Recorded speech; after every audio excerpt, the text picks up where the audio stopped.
Hello guys, आपका हमारे channel maths with अखिल में स्वागत है। आज हम क्लास 11 के गणित विषय में प्रश्नावली 1.1 को हल करने जा रहे हैं। तो सबसे पहले अपन देखते हैं प्रश्न संख्या 4। प्रश्न संख्या 4 में अपन को क्या दिया हुआ है? प्रश्न संख्या 4 में अपन को दिया हुआ है निम्नलिखित समुच्चय के समुच्चय निर्माण के रूप में व्यक्त कीजिए। यानी कि ये जो अपन को समुच्चय दिए हुए हैं ये क्या है? ये एक रोस्टर रूप में है। इसको अपन को समुच्चय निर्माण के रूप में लिखना है। तो सबसे पहले आप इस समुच्चय को किसी भी नाम से डिनोट कर दो। जैसे मैं करता हूँ, इसको ए के नाम से डिनोट करता हूँ। तो ए बराबर क्या होगा? 3, 6, 9 और 12। ये इसका क्या है? रोस्टर रूप हो गया। और अपन को किस में लिखना है? लैंग्वेज में लिखना है, यानी समुच्चय निर्माण के रूप में लिखना है। तो सबसे पहले अपन देखते हैं। आप देख सकते हैं ये जो संख्या है इसके अंदर दी हुई है ये क्या है? ये एक तरह से क्या है? पहाड़े है। 3 का पहाड़ा है। 3 का पहाड़ा, यानी कि इसको अपन कैसे लिखेंगे? इसको अपन लिखेंगे जैसे कि 3 गुणा 1 लिख सकते हैं, फिर 3 गुणा 2 लिख सकते हैं, फिर 3 गुणा 3 लिख सकते हैं और 3 गुणा 4 लिख सकते हैं। तो आप देख सकते हैं ये इसमें जो संख्या आ रही है जो गुणा में 1, 2, 3 और 4, ये क्या है? ये सभी प्राकृत संख्या है, यानी कि नेचुरल नंबर है, प्राकृत संख्या है। ये सारी प्राकृत संख्या है। तो अपन को इससे है ना सबसे बड़ी चीज मिल गई, यानी कि ये जो अपन इसमें इसको जब n को बिलोंग करेंगे तो किससे करेंगे? n प्राकृत संख्या से बिलोंग करेंगे। स्मॉल n को बराबर किसके करेंगे? नेचुरल नंबर के। तो सबसे पहले अपन इसको लिखते हैं। जैसे मैं लिखता हूँ, इसको रोस्टर रूप में लिखता हूँ। तो सबसे पहले अपन समुच्चय निर्माण रूप में लिखते हैं। तो x सच दैट x बराबर क्या है? 3n है। ये जो सारी संख्या है इसको अपन ने क्या माना है? स्मॉल n माना, जहां पर एवरी यानी कि सभी n किससे बिलोंग कर रहे हैं?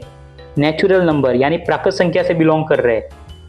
और देखो, प्राकृत संख्या से बिलोंग करके अपन उत्तर नहीं पा सकते, क्योंकि प्राकृत संख्या तो अनंत तक चलती है, पर अपन को अनंत तक नहीं चलना है। अपना जो अंतिम अक्षर है वो क्या है? n में 4 है, यानी अपन को सिर्फ 4 तक ही चलना है। 4 तक चलने के लिए अपन क्या करेंगे? ये जो है वो एक से क्या? बड़ा और बराबर क्यों लिया मैंने? क्योंकि एक को भी साथ में लेना है। एक मिनट, ये वापस लिखते हैं, थोड़ा सही नहीं लिखा है। एक से बड़ा और बराबर है और 4 से छोटा और बराबर है। बराबर क्यों लिखा है? यानी कि अपन को 4 को भी साथ में लेना पड़ेगा। तो ये इसका क्या हो गया? ये इसका हो गया अपना क्या हो गया? समुच्चय निर्माण रूप। तो आप देख सकते हो ए बराबर x सच दैट x बराबर 3n, जहाँ पे एवरी n बिलोंग्स टू प्राकृत संख्या, जहाँ पे एक को अपन को बराबर भी करना है और बड़ा भी करना है। किससे? n से। और 4 को छोटा भी करना है और बराबर भी करना है। किससे? n से। तो अपना ये जो कोष्टक में दिया हुआ है, यानी कि 3, 6, 9 और 12 निकल जाएगा। तो इसी की तरह से अपन करेंगे इसका दूसरा सवाल। तो इसके दूसरे सवाल में देखते हैं अपन। दूसरे सवाल में अपन को सबसे पहले इसको डिनोट करते हैं। तो मैं इसको बनाता हूँ समुच्चय बी में क्या दिया हुआ है? 2, 4, 8, 16 और 32। आप इसमें भी पहाड़ा मत बुनना, इसमें पहाड़ा नहीं है। देखो 2, 4 तो है, फिर 6 नहीं है, सीधा 8 है। यानी ये क्या है? ये 2 की घातों के रूप में आ रहा है। जैसे कि मैं लिखता हूँ, जैसे 2 की घात 1, 2 की घात 2, 2 की घात 3, 2 की घात 4 और 2 की घात 5। देखो 2 की घात 1 क्या होता है? 2 ही होता है। 2 की घात 2 क्या होता है? 4। 2 की घात 3 क्या होगा? 8। फिर कितना होगा? 16, फिर 32। यानी ये इस रूप में है। तो अपन इसको कैसे लिखेंगे? इसको लिखते हैं अपन समुच्चय बी बराबर क्या लिखेंगे अपन?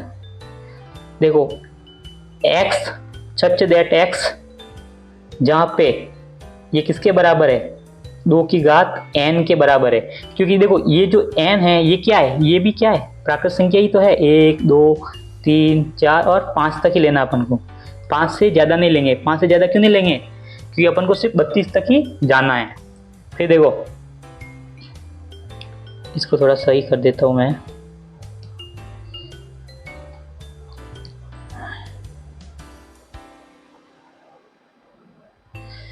देखो फिर आप देख सकते हो इतना कर दिया। फिर इसके बाद क्या है? जहां पर एवरी n यानी सभी n किससे बिलोंग कर रहे हैं? एक प्राकृत संख्या से। और देखो ये जो n है, ये जो प्राकृत संख्या है, ये देखो एक जो एक है ना अपने उसके तो बराबर और बड़ा है, मतलब एक को भी लेना है, पर जो 5 है ना उससे छोटा और बराबर लेना है। यानी अपन को एक से लगा के 5 के मध्य की संख्या भी लेनी है और एक और 5 को भी इंक्लूड करना है। तो ये जो अपना पूरा हो गया, ये क्या हो गया, दूसरे का रोस्टर रूप हो गया। तो अपना चौथे का पहला और दूसरा हो गया है। इसके आगे के सवाल देखेंगे अपन नेक्स्ट पेज पर। प्रश्न संख्या 4 के तीसरे में अपन को ये कहा गया है कि जो रोस्टर रूप में अपन को जो संख्याएं दी हुई है उसको अपन को समुच्चय निर्माण के रूप में लिखना है। तो सबसे पहले अपन 4 के तीसरे को देखते हैं। देखो 4 के तीसरे में अपन को कहा गया है कि ये जो संख्या लिखी हुई, मतलब सॉरी समुच्चय लिखा हुआ है 5, 25, 125 और 625, इसको अपन को समुच्चय निर्माण रूप में लिखना है, यानी लैंग्वेज में लिखना है। तो सबसे पहले इसको है ना समुच्चय को आप कोई भी नाम डिनोट कर दो। जैसे मैं देता हूँ सी समुच्चय क्या होगा, 5, 25, 125 और 625। अभी आप देख सकते हो कि ये सभी है ना 5 की घात के रूप में, यानी 5 की घात 1, 5 की घात 2, 5 की घात 3 और 5 की घात 4, यानी 5 की घातों के रूप में। देखो कैसे कि मैं अगर लिखता हूँ 5 की घात 1 तो 5 ही रहेगा, मैं अगर लिखता हूँ 5 की घात 2 तो 25 रहेगा, 5 की घात 3 125 होगा और 5 की घात 4 क्या होगा, 625 रहेगा। तो इस तरह से अपन को क्या मिला, अपन को ये मिला कि जो 5 होगा वो तो अपना क्या होगा, उससे क्या गुणा होगा, n गुणा, सॉरी उसकी घात क्या होगी, n घात होगी। n घात क्यों होगी, n घात यानी कि n एक क्या है, प्राकृत संख्याओं का समुच्चय है, जहाँ पर n क्या होगा, n होगा 1, 2, 3, 4 से ज़्यादा नहीं होगा। यानी अपन क्या लिखेंगे, n जो बड़ा होगा किससे, 0 से, पर छोटा होगा किससे, 4 से, सॉरी 5 से, क्योंकि 4 को अपन को इंक्लूड करना है।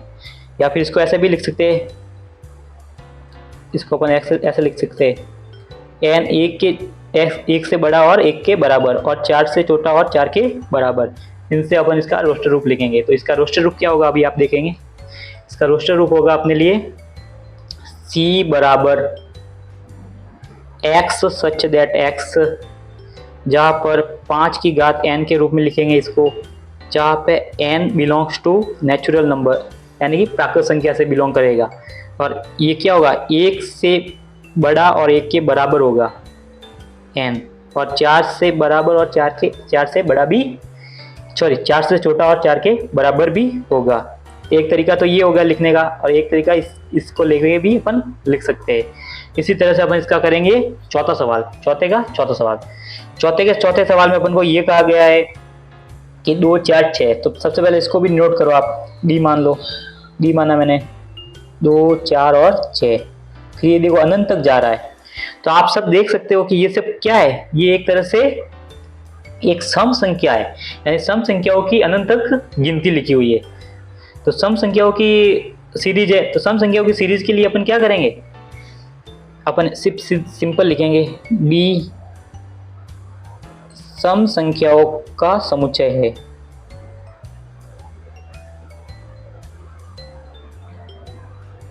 सम संख्याओं का समुच्चय,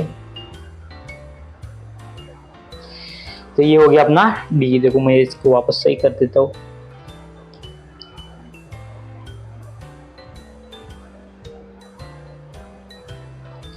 सम संख्याओं का समुच्चय है।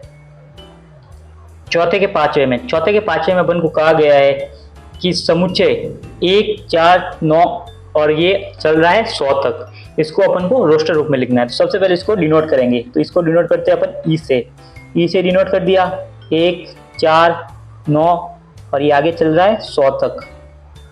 फिर देखो आप, ये आपको है ना n की घात के रूप में लिखता है। जैसे कि मैं लिखता हूँ n क्या है, n एक प्राकृत संख्या होगा, समुच्चय होगा। n यानी कि 1 से शुरू होके अनंत तक जाएगी।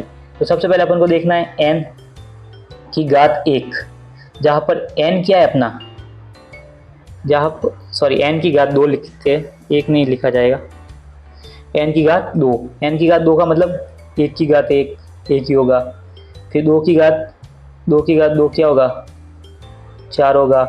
फिर 3 की घात 2 9 होगा। फिर ऐसे ही चलता जाएगा 10 की घात 2 तक, यानी कि 100 तक चलता जाएगा। तो अपन इसका समुच्चय निर्माण रूप लिखते हैं अभी। तो समुच्चय निर्माण रूप लिखना है, पर अपन को ये याद रखना है कि जो n है वो 10 के बराबर होना चाहिए और 10 से छोटा होना चाहिए, 10 से बड़ा नहीं होना चाहिए। और शुरुआत कहाँ से करेंगे, 1 से करेंगे, 1 के बराबर और 1 से बड़ा ही होना चाहिए। तो सबसे पहले इसका समुच्चय निर्माण रूप लिखते हैं। तो ई बराबर क्या होगा, ई बराबर होगा अपना x सच दैट x, जहां पर n स्क्वायर होगा, n belongs to natural number, यानी कि प्राकृत संख्याओं का समुच्चय है जो 0 से बड़ा और 11 से छोटा होगा। या फिर इसको एक और रूप में लिख सकते हो, जैसे मैं लिखता हूँ ई बराबर x such that x n square, जहाँ पर n बिलोंग्स टू n होगा और ये 1 के बराबर और बड़ा और 10 से छोटा और बराबर होगा। इस तरह से अपन इससे रिलेटेड सारे सवाल कर सकते हैं। धन्यवाद।